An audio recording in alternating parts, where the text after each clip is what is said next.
Je tiens ici une dizaine de documents, parmi lesquels une attestation de naissance, une carte d'identité et un extrait de casier judiciaire. Dans plusieurs pays africains, pour obtenir ces documents de base, il vous faut aller faire la queue à un commissariat ou un centre d'état civil, puis aller payer à la banque et des fois soudoyer les administrateurs, tout ça pour attendre des heures, des jours, des semaines et parfois des mois afin d'avoir un simple document qui vous revient de droit. Alors qu'au Rwanda, avec seulement ça, un smartphone, vous demandez, vous payez et vous obtenez les mêmes services et pour certains, en moins d'une demi-heure. Ma question est simple. Pourquoi se compliquer la vie avec ça quand on peut faire simple avec ça?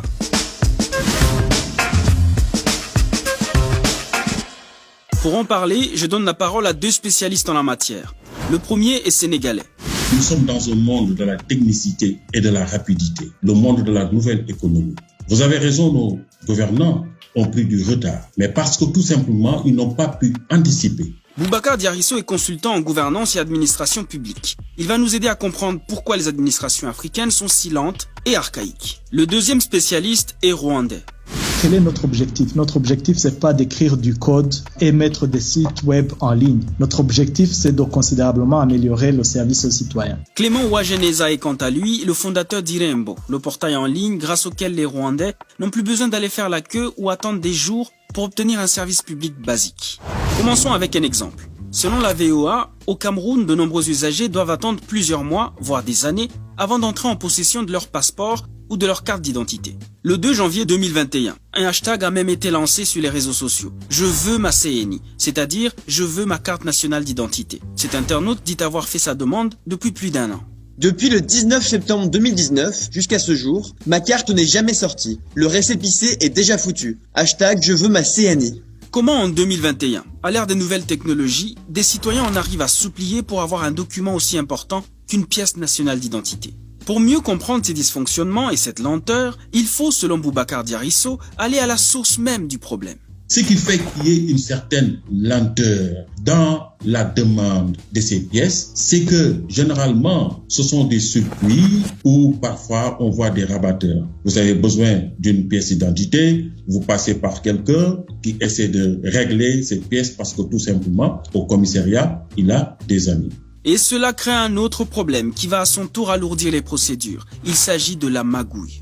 C'est-à-dire que les procédures ne sont pas complètement définies. Lorsque vous allez dans une administration et que vous avez un dossier très important, peut-être que le dossier a été traité, mais celui qui va vous donner le dossier s'attend à avoir certains subsides. Et là, il crée les conditions de certaines corruptions. Vous êtes obligé de lui donner quelque chose alors que c'est votre droit. Sans oublier des circuits parallèles qui s'organisent tout autour. En 2017, par exemple, la capitale guinéenne était devenue une plaque tournante du trafic de passeports en Afrique de l'Ouest.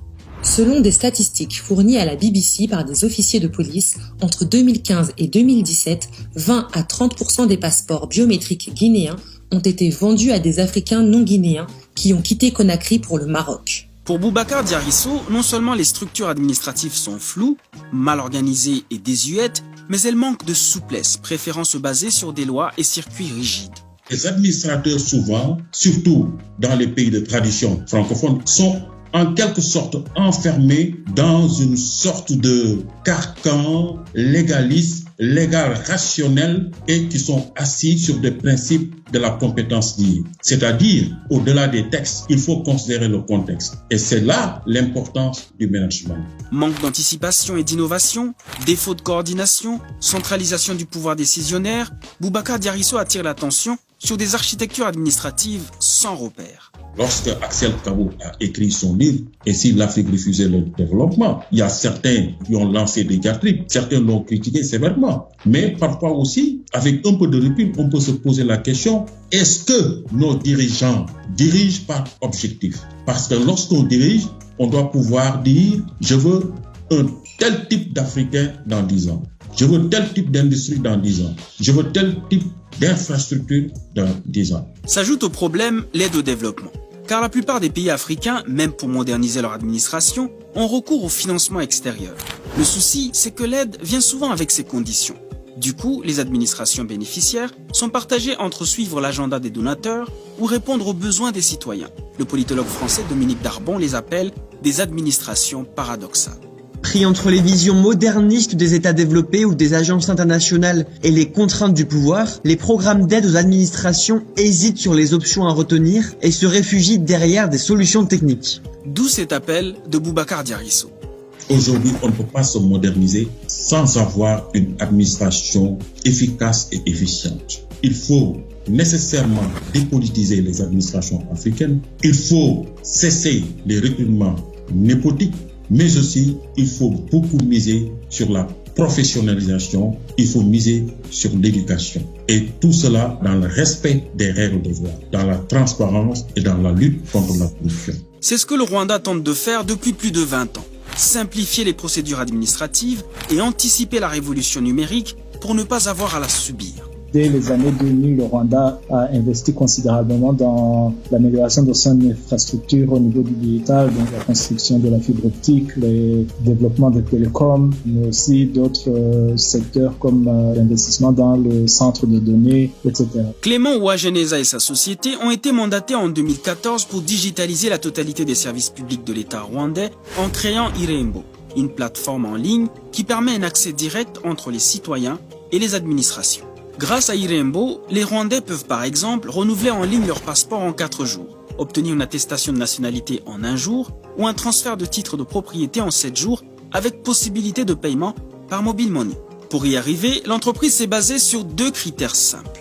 Un, c'est le nombre de voyages qu'un citoyen avait à faire pour avoir un certain document administratif. Et deuxième critère, c'était le nombre de papiers qu'il était nécessaire de produire pour avoir un service administratif. Parce que des fois, pour par exemple demander un passeport, il te faut produire un certificat de naissance, il faut produire un justificatif d'adresse, etc. Comment on peut diminuer le nombre de papiers? Des fois, en digitalisant ces papiers-là. Mais cela n'était que la dernière des 3 phases stratégiques de 5 ans chacune.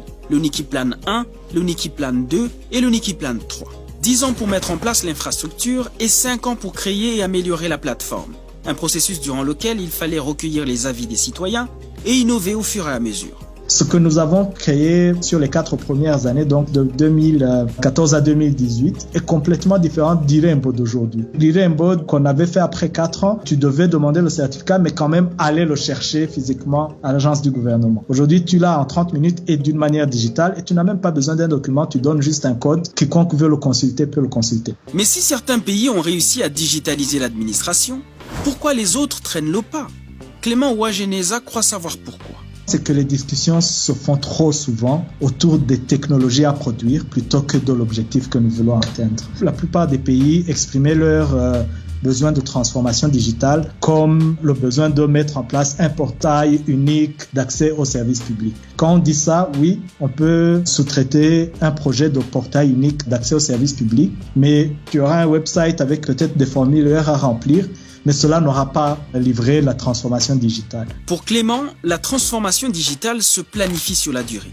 Mais pour la planifier, il faut la budgétiser et avoir une forte volonté politique pour l'implémenter afin d'utiliser la technologie pour améliorer la vie des populations. Cela donne un signal fort que le monde est en train de changer et ça prépare à tous les citoyens, leurs enfants qui vont venir, à ce monde de demain. Et donc, vraiment, digitaliser les administrations publiques est aussi une opportunité d'éveiller le pays entier sur les opportunités futures autour du digital.